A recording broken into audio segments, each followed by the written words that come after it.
મોરબીથી સમાચાર બિસ્માર રસ્તાને લઈને આક્રોશ મોરબીમાં યથાવત છે। ધારાસભ્ય પ્રકાશ વરમોરા જનતાના રોષનો ભોગ બન્યા। રસ્તાના ખાતમુહૂર્ત સમયે જનતાની ધારાસભ્યને ઉગ્ર રજૂઆત। ખરાબ રસ્તાના કારણે 3 બસ બંધ થયાનો પણ સ્થાનિકોએ દાવો કર્યો। છેવાડાના ગામની મુલાકાત તેવા સ્થાનિકોની ધારાસભ્યને રજૂઆત। વિદ્યાર્થીઓની વ્યથા એક વખત જાણે ધારાસભ્ય પ્રકાશ વરમોરા। સરાથી સુદરી ભવાની રોડના ખાતમુહૂર્ત બાદ લોકોએ ધારાસભ્યને રજૂઆત કરી।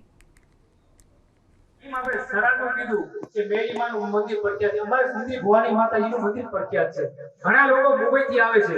આ રોડ પછી બધું બંધ થઈ ગયું અને પહેલા આપણે અહીંયા 3 બસો આવતી મોરબી ચોટીલા અને માધ્યમ સુરેન્દ્રનગર।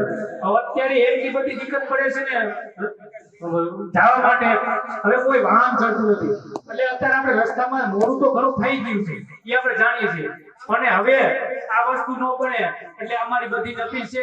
અને જે છેલ્લા ગામડાઓ છે એમાં તમે આવી અને લોકોની જાંચ લો કે શું પરિસ્થિતિ છે।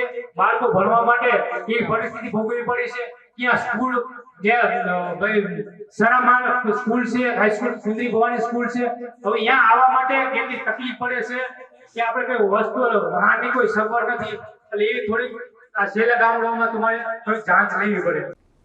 વધુ જાણકારી અમારા સંવાદદાતા પાર્થ રાડિયા પાસેથી પ્રાપ્ત કરીશું। પાર્થ, સ્થાનિકોને કેવી મુશ્કેલી કે ધારાસભ્ય આવ્યા તો તેમની સામે તેમનો આક્રોશ જોવા મળ્યો?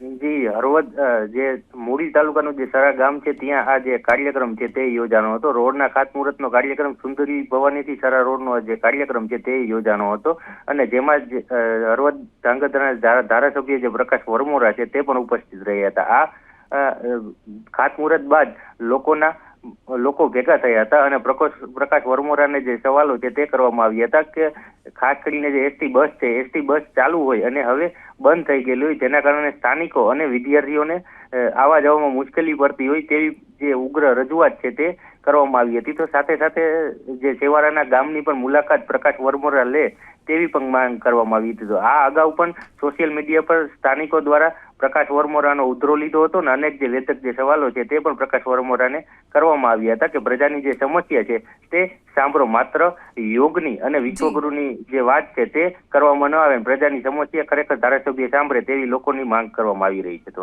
પાર્થ, આભાર જાણકારી આપવા માટે।